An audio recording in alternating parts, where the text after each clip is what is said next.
Hey there welcome back to code news. तो इस video को देखने के बाद तुम एक्सप्लेन कर पाओगे कि जावास्क्रिप्ट क्या होता है। इसके साथ ही साथ तुम ये भी समझ पाओगे कि जावास्क्रिप्ट का यूज़ हम लोग क्यों करते हैं। तो चलो फिर समझते हैं कि क्या है जावास्क्रिप्ट। तो ये जो जावास्क्रिप्ट है ना, वह एक प्रकार का high level interpreted programming language है, जिसको हम लोग खास करके यूज़ करते हैं किसी भी वेबसाइट के कॉन्टेंट को डायनेमिक या फिर इंटरेक्टिव बनाने के लिए। और ये जो है ना जावास्क्रिप्ट, ये कोड टेक्नोलॉजी होता है वर्ल्ड वाइड वेब का along side HTML and CSS। मतलब हम लोग HTML और CSS यूज करते हैं, उसके साथ उसकी जो कोर टेक्नोलॉजी है ना, वो जावास्क्रिप्ट है। तो यहाँ पे बहुत सारे वर्ड हैं जैसे कि high level interpreted programming language, dynamic, interactive. तो इसका मतलब रुको मैं एक एक करके समझाता हूँ। तो ये जो जावास्क्रिप्ट है ना, हाई लेवल लैंग्वेज होता है। इसका मतलब ये है कि ये जो कोड जो भी तुम लिखती हो, जो भी प्रोग्राम तुम लिखती हो ना, उसको काफी हद तक ईजी बना देता है। कोई भी प्रोग्रामर उसको समझ पाता है, इजीली उसको टैकल कर पाता है। कोई भी प्रॉब्लम होता है उसको डिबग कर पाता है। कॉम्प्लेक्स से कॉम्प्लेक्स चीज़ों को बहुत ही ज़्यादा ईजी वे में हम लोग लिख पाते हैं। तो इसीलिए इसको हाई लेवल लैंग्वेज कहते हैं। और इसके पास ये जो इंटरेक्टिव प्रोग्रामिंग लैंग्वेज है ना, इसका मतलब ये होता है कि जावास्क्रिप्ट किसी भी कोड को कंपाइल नहीं करता है।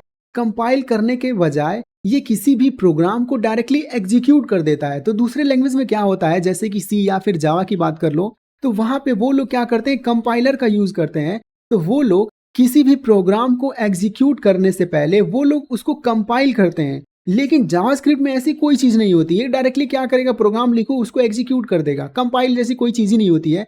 इसलिए हम लोग इसको कहते हैं इंटरप्रेटेड प्रोग्रामिंग लैंग्वेज। और ये प्राइमरली यूज होता है डायनेमिक कंटेंट बनाने के लिए, ठीक है। तो यहाँ पे डायनेमिक कहने का मतलब ये है कि मान लो ना, तुम कोई भी कोड लिख रहे हो, तो उसके स्ट्रक्चर को, उसके बिहेवियर को तुम रन टाइम पे चेंज कर सकते हो। चेंज करने का मतलब ये है कि मान लो तुम कोई भी अपने प्रोग्राम में तुम कोई भी ऑब्जेक्ट बना रहे हो, फंक्शन बना रहे हो, वेरिएबल बना रहे हो, तो उसको रन टाइम पे तुम चेंज कर सकते हो, मॉडिफाई कर सकते हो, या फिर कोई भी चीज ऐड कर सकते हो। तो ये जो कैपेबिलिटी है ना, वो जावास्क्रिप्ट तुमको प्रोवाइड कर देता है। इसीलिए हम लोग कहते हैं कि डायनेमिक है वो। मतलब किसी भी कंटेंट को हम लोग डायनेमिकली चेंज कर पाएंगे, इसलिए इसको हम लोग कहते हैं डायनेमिक। और इंटरेक्टिव कहने का मतलब ये है ना, तुमने HTML CSS का यूज करके कोई भी कंटेंट तुमने बनाया है, ठीक है। मतलब कोई भी तुमने कंपोनेंट बनाया है, उस कंपोनेंट को तुम मतलब फील देना चाह रहे हो। मान लो बटन पे कोई क्लिक कर रहा है तो ये चीज हो रहा है, या फिर यहाँ पे क्लिक कर रहा है तो वो चीज हो रहा है, स्क्रॉल कर रहा है तो कोई और चीज परफॉर्म हो रहा है। बहुत सारी चीजें तुम इन्वॉल्व कर रहे हो। तो जो भी वो सारे इफेक्ट इन्वॉल्व करते हो ना, वो सब कुछ होता है जावास्क्रिप्ट का यूज करके। आगे चलकर हम लोग देखेंगे कि ये क्या चीज है।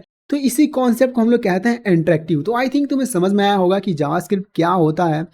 तो चलो फिर समझते हैं कि क्यों हम लोग जावास्क्रिप्ट का यूज करते हैं। तो ये जो जावास्क्रिप्ट है ना, बहुत सारी चीजों को परफॉर्म करने के लिए हम लोग यूज करते हैं। चाहे क्लाइंट साइड वेब डेवलपमेंट हो, चाहे सर्वर साइड वेब डेवलपमेंट हो, मोबाइल ऐप डेवलपमेंट हो, desktop application, game development, internet of things, बहुत सारी जगह पे ये जावास्क्रिप्ट यूज होता है।